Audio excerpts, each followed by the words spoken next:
जय जगन्नाथ बंधुगण आज आम जाना 9 मार्च 2024 शनिवार दिन द्वादश राशि राशिफल विषय एही दैनिक राशिफल चंद्रको गोचर गणना को नहीं आधारित एवं चंद्रको गोचर गणना आम जीवन रे बहुत प्रभाव पकई थाए। तो आसंतु सर्वप्रथमे जानिबा आजिर तिथि और राशि नक्षत्र विषय आज हूँ 9 मार्च 2024 शनिवार फाल्गुन कृष्ण पक्ष चतुर्दशी संध्या 6:17 गति अमावास्या आज धनिष्ठा नक्षत्र दिवा 7:54 गति शतभिषा क्षय नक्षत्र आज कुंभ चंद्र अहोरात्र आजिर पर्वोत्सव नष्ट चंद्रोपवास और निशा पालन आजिर शुभ बेला दिवा 10:06 रु दिवा 1:16 पर्यंत आजिर सूर्योदय प्रातः 6:07 आजिर सूर्यास्त संध्या 6:01 आज मिथुन और मीन राशि घात चंद्र एवं वृष सिंह और कन्या राशि घातवार आज बिरी खाइबा निषिद्ध। तो बंधुगण आसंतु जानिबा आजिर राशिफल विषय ता पूर्वरु आम चैनल को जो मैंने नुआ करी आछंती तले थिबा लाल रंगर सब्सक्राइब बटन को दबे आम चैनल को सब्सक्राइब करंतु और पाखरे थिबा घंटी बटन को दबे ऑल रे सिलेक्ट करंतु काहेकि ना आमे अपलोड करितवा प्रत्येक वीडियो नोटिफिकेशन आपण सर्वप्रथमे पाई परिबे। तो प्रथमे जानिबा मेष राशि विषय आपणक एकादश स्थान रे चंद्रदेवंको गोचर आपणको पूर्वरु ए पर्यंत करितवा परिश्रमर उत्तम परिणाम प्रदान करिबा। योजना अनुଯାयी आपणक कार्य त्वरान्वित हेबा एवं कोनोसी नूतन व्यवसाय आरंभ करिवा पई समय शुभ रहिछि। एही अवधि आपणक द्वारा करा जाइतवा कार्यर सर्वोत्तम फल प्राप्ति हेबा। सोशल मीडिया रे आपणक प्रतिष्ठा वृद्धि पाइबा एवं पारिवारिक जीवन रे आपण परिवार सदस्यंक संपूर्ण समर्थन पाइबे। पितांक पक्षरु मार्गदर्शन एवं सहयोग मिलिबा। पितांक आशीर्वाद द्वारा आपणक उज्जवल भविष्यतर मार्ग प्रशस्त हेबा। किंतु जे कोनोसी गुरुत्वपूर्ण निष्पत्ति परिवार सदस्यंक परामर्श रे नियंतु सफलता पाइबे। प्रेम जीवन रे नवीनता एवं मधुरता आसीबा एवं आर्थिक स्थिति क्षेत्र रे उत्तम लाभ प्राप्ति हेबा जहा फल रे आर्थिक स्थिति सुदृढ़ हेबाकु लागिबा। स्वास्थ्य अवस्था उत्तम अनुकूल रहिछि। आज आपण गोमातांकु खाइबाकु दियंतु शुभफल पाइबे। वृष राशि आपणक राशि स्थान रु दशम भाव रे चंद्रदेवंको गोचर आपणको कार्य क्षेत्र रे योजनाबद्ध भाव रे किछि गठनमूलक परिवर्तन करिवा पई प्रेरित करिबा। नुआ नुआ योजना आपण प्रारंभ करिवे तथा आपण निज व्यवसाय को एक नूतन दिग देबारे सक्षम हेबे एवं भाग्य आपणक सपक्षे रहिबा। विद्यार्थी छात्र छात्री माने आपेक्षिक सफलता पाइबे। पारिवारिक जीवन रे परिवार सदस्यंक संपूर्ण समर्थन आपणक उपरे लागि रहिबा। जदि संपर्क रे पूर्वरु कोनोसी मनमालिन्य थाए ताहा दूर हेबाकु लागिबा। जीवन साथी आपणको सहाय्य सहयोग करिबारे तत्पर रहिबे एवं भाई माननको सहयोग प्राप्ति हेबा। प्रेम जीवन पई मध्य समय अत्यंत शुभ रहिछि तथा आपण निज संपर्क को नूतन दिग देवी। आर्थिक स्थिति उत्तम अनुकूल रहिबा। दीर्घकालीन निवेश लाभदायक सिद्ध हेबा एवं स्वास्थ्य अवस्था मध्य उत्तम अनुकूल रहिबा एवं आपण चर्म संबंधित रोगरु मुक्ति पाइबे। आज आपण भगवान विष्णु एवं माता लक्ष्मी को मिलित उपासना करंतु शुभफल पाइबे। मिथुन राशि चंद्रदेवंक आपणक नवम भाव रे गोचर आपणक भाग्य रे वृद्धि करिबा। आपणक उद्यम तथा प्रयास कारणरू आपणको आशाजनक परिणाम प्राप्ति हेबा। आपण निज असमाप्त कार्य ଏବଂ ଯୋଜନାଗୁଡ଼ିକୁ ଶୀଘ୍ର ସମାପ୍ତ କରିବାରେ ସକ୍ଷମ ହେବେ, ଯାହାଫଳରେ ମାନସିକ ଶାନ୍ତି ଓ ସନ୍ତୁଷ୍ଟି ଅନୁଭବ କରିବେ। କିନ୍ତୁ ପୂର୍ବରୁ ଅଟକି ରହିଥିବା ଧନ ପାଇବା ପାଇଁ କିଛି ସମୟ ଅପେକ୍ଷା କରିବାକୁ ପଡ଼ିବ। ପରିବାରରେ ସୁଖ ଶାନ୍ତିର ବାତାବରଣ ଲାଗି ରହିବ ଏବଂ ଭାଇ ଭଉଣୀଙ୍କ ସହିତ ଏକ ଉପଭୋଗ୍ୟ ସମୟ ଅତିବାହିତ କରିବେ। ପରିବାର ସଦସ୍ୟଙ୍କ ସମ୍ବନ୍ଧିତ କୌଣସି ସୁଖଦ ସମାଚାର ପ୍ରାପ୍ତି ହେବ, କିନ୍ତୁ ପିତାଙ୍କ ସ୍ୱାସ୍ଥ୍ୟାବସ୍ଥାର ବିଶେଷ ଧ୍ୟାନ ରଖନ୍ତୁ ଏବଂ ମାତାଙ୍କ ଠାରୁ ଆପେକ୍ଷିକ ସମର୍ଥନ ପାଇବା ସାମାନ୍ୟ କଷ୍ଟକର ହୋଇପାରେ। ପ୍ରେମ ସମ୍ପର୍କରେ ପ୍ରଗାଢ଼ତା ଆସିବ। ଆର୍ଥିକ ସ୍ଥିତି କ୍ଷେତ୍ରରେ ସେୟାର ମାର୍କେଟ ଆଦିରୁ ଆକସ୍ମିକ ଲାଭ ହେବାର ସମ୍ଭାବନା ରହିଛି ତଥା ଆର୍ଥିକ ସ୍ଥିତିରେ ସୁଧାର ଆସିବ, କିନ୍ତୁ ସ୍ୱାସ୍ଥ୍ୟ ପ୍ରତି ସାବଧାନ ରୁହନ୍ତୁ। ଆଜି ଆପଣ ଓಂ ନମଃ ଶିବାୟ ମନ୍ତ୍ରର ଜପ କରନ୍ତୁ, ଶୁଭଫଳ ପାଇବେ। କର୍କଟ ରାଶି, ଆପଣଙ୍କ ଅଷ୍ଟମ ଭାବରେ ଚନ୍ଦ୍ରଦେବଙ୍କ ଗୋଚର କାରଣରୁ ଆପଣଙ୍କୁ ନିଜ ସମସ୍ତ କାର୍ଯ୍ୟରେ ସାବଧାନ ରହିବାର ଆବଶ୍ୟକତା ରହିଛି। ବୁଝି ବିଚାରି ନିଆଯାଇଥିବା ନିଷ୍ପତ୍ତି ଲାଭଦାୟକ ସିଦ୍ଧ ହେବ, କିନ୍ତୁ କୌଣସି ନୂତନ କାର୍ଯ୍ୟ ଆରମ୍ଭ କରିବା ପାଇଁ ବର୍ତ୍ତମାନ ଉପଯୁକ୍ତ ସମୟ ନୁହେଁ। ଏକାଗ୍ରତା ବଜାୟ ରଖିବା ପାଇଁ ବିଦ୍ୟାର୍ଥୀ ଛାତ୍ରଛାତ୍ରୀମାନଙ୍କୁ ଅଧିକ ପରିଶ୍ରମ କରିବାକୁ ପଡ଼ିବ। ପାରିବାରିକ ଜୀବନରେ ଜୀବନସାଥୀଙ୍କ ସ୍ୱାସ୍ଥ୍ୟ ସମ୍ବନ୍ଧିତ କିଛି ସମସ୍ୟା ଦେଖାଦେଇପାରେ, କିନ୍ତୁ ପିତାମାତାଙ୍କ ଠାରୁ ସମ୍ପୂର୍ଣ୍ଣ ସମର୍ଥନ ମିଳିବ। କିଛି ସମ୍ପତ୍ତି ସମ୍ବନ୍ଧିତ ଖର୍ଚ୍ଚ ଆପଣଙ୍କୁ ହଇରାଣ କରିପାରେ। ଭାଇ ଭଉଣୀଙ୍କ ସହିତ ସମ୍ପର୍କ ସୁଦୃଢ଼ ହେବ ତଥା ପାରିବାରିକ ସମ୍ପତ୍ତି ବୃଦ୍ଧି ହେବାର ସମ୍ଭାବନା ରହିଛି। ପ୍ରେମ ସମ୍ପର୍କ ପାଇଁ ସମୟ ବିଶେଷ ସହାୟକ ନୁହେଁ, ସେଥିପାଇଁ ପ୍ରେମୀମାନେ ବିଶେଷ ସାବଧାନ ରହିବା ଉଚିତ। ଆର୍ଥିକ ସ୍ଥିତି କ୍ଷେତ୍ରରେ ଆର୍ଥିକ ଶିଥିଳତା ଦୂର ହେବ, କିନ୍ତୁ ଆୟବ୍ୟୟରେ ସନ୍ତୁଳନ ରଖିବା ସାମାନ୍ୟ କଷ୍ଟକର ହେବ। ସେଥିପାଇଁ ଅନାବଶ୍ୟକ ଖର୍ଚ୍ଚରୁ ଆପଣ ଦୂରେଇ ରୁହନ୍ତୁ। ସ୍ୱାସ୍ଥ୍ୟାବସ୍ଥା ମଧ୍ୟମ ଧରଣର ରହିବ। ପ୍ରାଣାୟାମ ଏବଂ ଦୈନିକ କାର୍ଯ୍ୟ ଉପରେ ବିଶେଷ ଧ୍ୟାନ ରଖନ୍ତୁ। ଧାର୍ମିକ ଆଧ୍ୟାତ୍ମିକ କାର୍ଯ୍ୟ ପ୍ରତି ଆପଣଙ୍କ ରୁଚି ବଢ଼ିବ।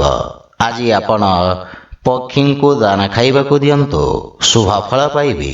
ସିଂହ ରାଶି, ଆପଣଙ୍କ ସପ୍ତମ ଭାବରେ ଚନ୍ଦ୍ରଦେବଙ୍କ ଗୋଚର ଆପଣଙ୍କ ପାଇଁ ଭାଗିଦାରୀ କାର୍ଯ୍ୟରେ ଲାଭ ପ୍ରଦାନ କରିହେବ। ବ୍ୟବସାୟରେ ନୂତନ ନିବେଶ ମିଳିବାର ସମ୍ଭାବନା ରହିଛି। ଆପଣ ସମାଜରେ କିଛି ସକାରାତ୍ମକ ପରିବର୍ତ୍ତନ ଆଣିବାର ପ୍ରୟାସ କରିବେ। ଆପଣଙ୍କ ମାନ ସମ୍ମାନ ଓ ପଦ ପ୍ରତିଷ୍ଠା ବୃଦ୍ଧି ପାଇବ। କାର୍ଯ୍ୟକ୍ଷେତ୍ରରେ ସଫଳତା ମିଳିବ ତଥା ରାଜକୀୟ ପକ୍ଷରୁ ଆପଣଙ୍କୁ ପ୍ରୋତ୍ସାହନ ମିଳିବ। ରାଜନୈତିକ କ୍ଷେତ୍ରର ବିସ୍ତାର ପାଇଁ ସମୟ ଉତ୍ତମ ଅନୁକୂଳ ରହିଛି। ପାରିବାରିକ ଜୀବନରେ ଜୀବନ ସାଥୀଙ୍କ ଠାରୁ ପ୍ରାପ୍ତ ସହଯୋଗ କାର୍ଯ୍ୟକ୍ଷେତ୍ରରେ ବିଶେଷ ଲାଭଦାୟକ ପ୍ରମାଣିତ ହେବ ତଥା କୌଣସି ବଡ଼ ସମସ୍ୟାର ସମାଧାନ ମିଳିବ। ଯଦି ଆପଣ ଅବିବାହିତ, ତାହେଲେ ବିବାହ ସମ୍ବନ୍ଧିତ କିଛି ଭଲ ଖବର ପାଇବେ ଏବଂ ମାତା ପିତାଙ୍କ ସେବା କରି ଆଶୀର୍ବାଦ ପାଇବେ। ବନ୍ଧୁ ମିତ୍ରଙ୍କ ସହଯୋଗରୁ ଅଟକି ରହିଥିବା କାର୍ଯ୍ୟରେ ଗତି ଆସିବ ଏବଂ ଭାଇମାନଙ୍କ ସହିତ ଏକ ନୂତନ ପ୍ରୋଜେକ୍ଟରେ କାର୍ଯ୍ୟ ଆରମ୍ଭ କରିବେ। ଆର୍ଥିକ ସ୍ଥିତି ଦୃଷ୍ଟିରୁ ସମୟ ଉତ୍ତମ ଅନୁକୂଳ ରହିଛି ତଥା ନୂତନ ଆୟର ଉତ୍ସ ବିକଶିତ ହେବ। ସ୍ୱାସ୍ଥ୍ୟାବସ୍ଥାରେ ପୂର୍ବରୁ ଥିବା ସ୍ୱାସ୍ଥ୍ୟ ସମସ୍ୟାରୁ ମୁକ୍ତି ମିଳିବ। ଆଜି ଆପଣ ଓଂ ଆଦିତ୍ୟାୟ ନମଃ ମନ୍ତ୍ରର ଜପ କରନ୍ତୁ, ଶୁଭଫଳ ପାଇବେ। କନ୍ୟା ରାଶି, ଆପଣଙ୍କ ଷଷ୍ଠ ଭାବରେ ଚନ୍ଦ୍ରଦେବଙ୍କ ଗୋଚର ଆପଣଙ୍କ ଶତ୍ରୁମାନଙ୍କୁ ଦମନ କରିବ। ଦୀର୍ଘ ଦିନର ସମସ୍ୟା ସମାପ୍ତ ହେବାକୁ ଲାଗିବ ତଥା କାର୍ଯ୍ୟକ୍ଷେତ୍ରରେ ଆପଣ ନିଜକୁ ସମର୍ଥ ଓ ଊର୍ଜାବାନ ଅନୁଭବ କରିବେ ଏବଂ ପଦୋନ୍ନତିର ଦୃଢ଼ ସମ୍ଭାବନା ରହିଛି। ଛାତ୍ରଛାତ୍ରୀମାନଙ୍କ ପାଇଁ ସମୟ ଉତ୍ତମ ଅନୁକୂଳ ରହିବ ତଥା ପରିଶ୍ରମର ସକାରାତ୍ମକ ପରିଣାମ ପ୍ରାପ୍ତି ହେବ। ଟେଲି ଯୋଗାଯୋଗ ମାଧ୍ୟମରେ କିଛି ଶୁଭ ଖବର ପ୍ରାପ୍ତି ହେବ। ପାରିବାରିକ ଜୀବନରେ ସନ୍ତାନ ପକ୍ଷ ସୁଖଦ ଅନୁଭବ ପ୍ରଦାନକାରୀ ହେବେ। ଜୀବନ ସାଥୀଙ୍କ ସହିତ ସମ୍ପର୍କରେ ପ୍ରଗାଢ଼ତା ଆସିବ ଏବଂ ପାରିବାରିକ ପରିବେଶ ଆନନ୍ଦଦାୟକ ରହିବ। କିନ୍ତୁ ଆପଣ ଆର୍ଥିକ ସ୍ଥିତି ଏବଂ ଭବିଷ୍ୟତକୁ ନେଇ ସାମାନ୍ୟ ଚିନ୍ତିତ ରହିବେ। ଭାଇ ଓ ଭଉଣୀଙ୍କ ସମ୍ପୂର୍ଣ୍ଣ ସହଯୋଗ ଦେଖିବାକୁ ମିଳିବ। ପ୍ରେମ ଜୀବନ ପାଇଁ ସମୟ ଅତ୍ୟନ୍ତ ଶୁଭ ରହିଛି। ଆର୍ଥିକ ସ୍ଥିତିରେ ଉନ୍ନତି ହେବ ତଥା ଆର୍ଥିକ ସ୍ଥିତିରେ ସୁଧାର ଆସିବ। ସ୍ୱାସ୍ଥ୍ୟ ଦୃଷ୍ଟିରୁ ମାନସିକ ଚାପ କାରଣରୁ ଆପଣ ଶାରୀରିକ ଥକାପଣ ଏବଂ ଦୁର୍ବଳତା ଅନୁଭବ କରିବେ। ଆଜି ଆପଣ ଭୋକିଲା ବ୍ୟକ୍ତିଙ୍କୁ ଭୋଜନ ଦାନ କରନ୍ତୁ, ଶୁଭ ଫଳ ପାଇବେ।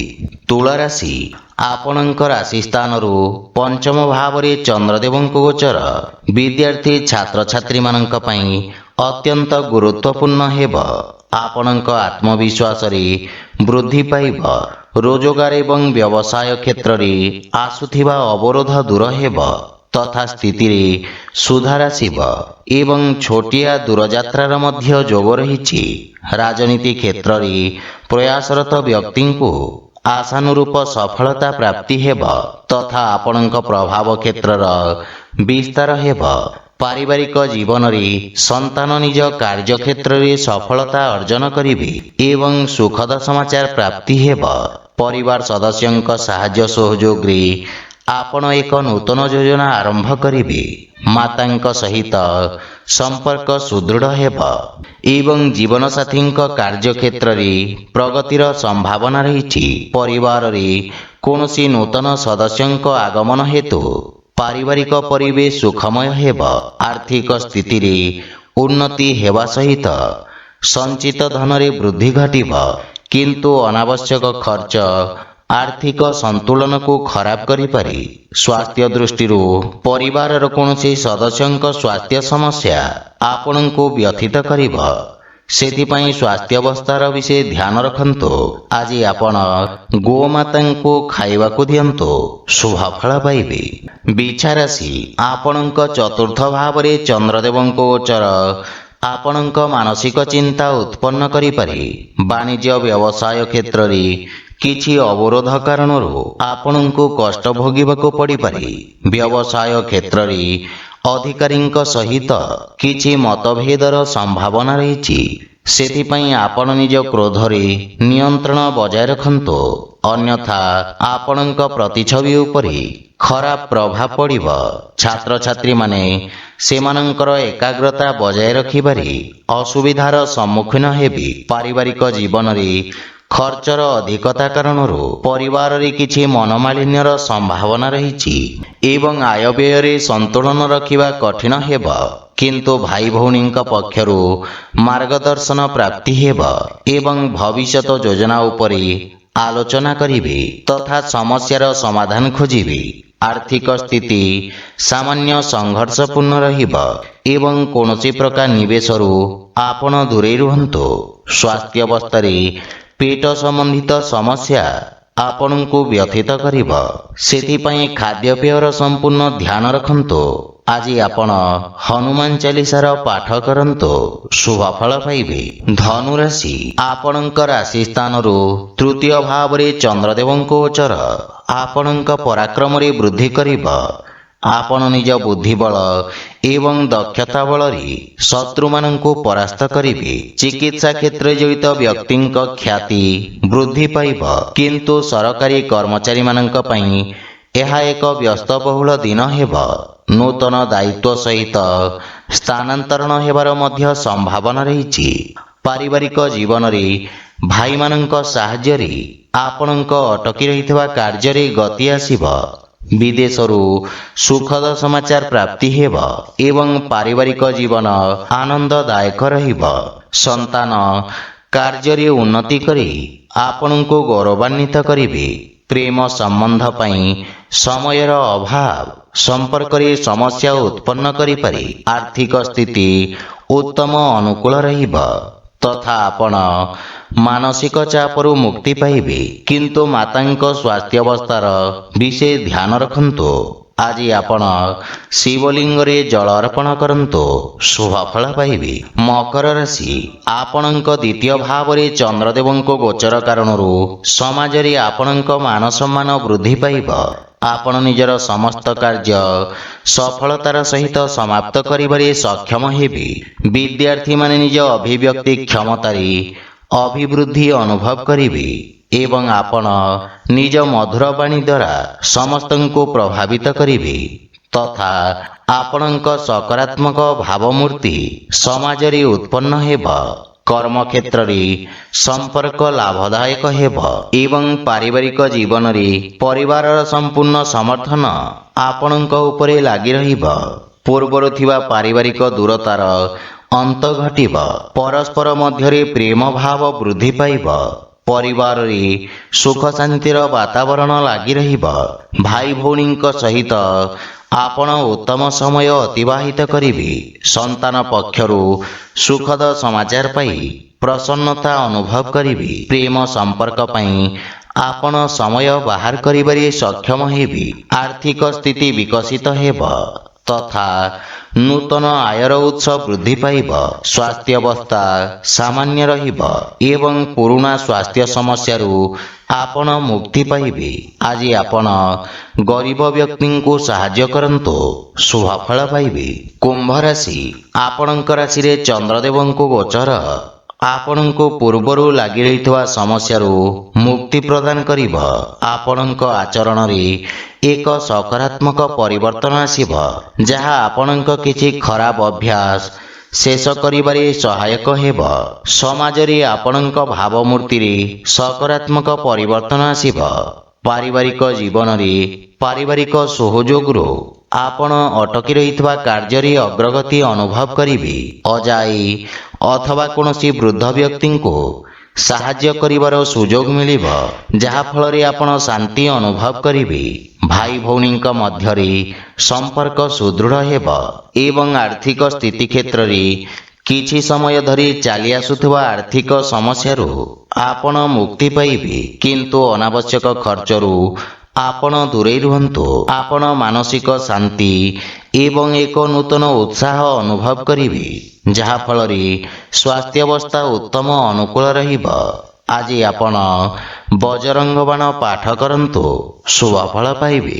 ମୀନ ରାଶି, ଆପଣଙ୍କ ଦ୍ୱାଦଶ ଭାବରେ ଚନ୍ଦ୍ରଦେବଙ୍କ ଗୋଚର ଆପଣଙ୍କୁ ଆର୍ଥିକ କ୍ଷେତ୍ରରେ କିଛି ସଂଘର୍ଷ କରିବାକୁ ପଡ଼ିପାରେ, କିନ୍ତୁ ବୁଝି ବିଚାରି କରାଯାଇଥିବା ନିବେଶ ଆପଣଙ୍କୁ ଲାଭ ପ୍ରଦାନ କରିବ।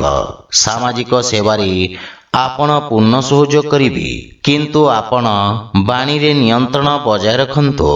କାର୍ଯ୍ୟରେ ଅଧିକ ପରିଶ୍ରମ ଏବଂ ଗମ୍ଭୀରତାର ଆବଶ୍ୟକତା ରହିଛି। ପାରିବାରିକ ଜୀବନରେ ଅତ୍ୟଧିକ ଖର୍ଚ୍ଚ ପରିବାରରେ ଉତ୍ତେଜନା ସୃଷ୍ଟି କରିବ। ଯେକୌଣସି ପ୍ରକାର ନିର୍ଣ୍ଣୟ ବୁଝି ବିଚାରି ନିଅନ୍ତୁ। ଧାର୍ମିକ ଆଧ୍ୟାତ୍ମିକ କାର୍ଯ୍ୟ ପ୍ରତି ଆପଣଙ୍କ ରୁଚି ବଢ଼ିବ। ଧୈର୍ଯ୍ୟ ସହିତ ଗୃହ ପରିବାରର ସମସ୍ତ ସମସ୍ୟାର ସମାଧାନ ଖୋଜିବାରେ ଆପଣ ସକ୍ଷମ ହେବେ ଏବଂ ପରିବାରର ସୁଖ ସୁବିଧା ପାଇଁ ଆପଣ ଖର୍ଚ୍ଚ କରିବେ। ଆର୍ଥିକ ସ୍ଥିତି ଉତ୍ତମ ଅନୁକୂଳ ରହିବ, କିନ୍ତୁ ଅନାବଶ୍ୟକ ଖର୍ଚ୍ଚରେ ବୃଦ୍ଧି ଆପଣଙ୍କୁ ବ୍ୟଥିତ କରିବ। ଆପଣ ମାନସିକ ରୂପରେ ଭାବୁକ ଓ ସମ୍ବେଦନଶୀଳ ରହିବେ। ଆଜି ଆପଣ ସୂର୍ଯ୍ୟଦେବଙ୍କୁ ଜଳ ଅର୍ପଣ କରନ୍ତୁ, ଶୁଭ ଫଳ ପାଇବେ। ତ ବନ୍ଧୁଗଣ, ଏହା ଥିଲା ଆଜିର ରାଶିଫଳ ବିଷୟରେ। ଯଦି ଭିଡ଼ିଓଟି ଆପଣମାନଙ୍କୁ ଭଲ ଲାଗିଥାଏ, ଲାଇକ୍ ସେୟାର ଓ କମେଣ୍ଟ କରି ଜଣାନ୍ତୁ ଏବଂ ଆମ ଚ୍ୟାନେଲକୁ ସବସ୍କ୍ରାଇବ୍ କରନ୍ତୁ। ଜୟ ଜଗନ୍ନାଥ।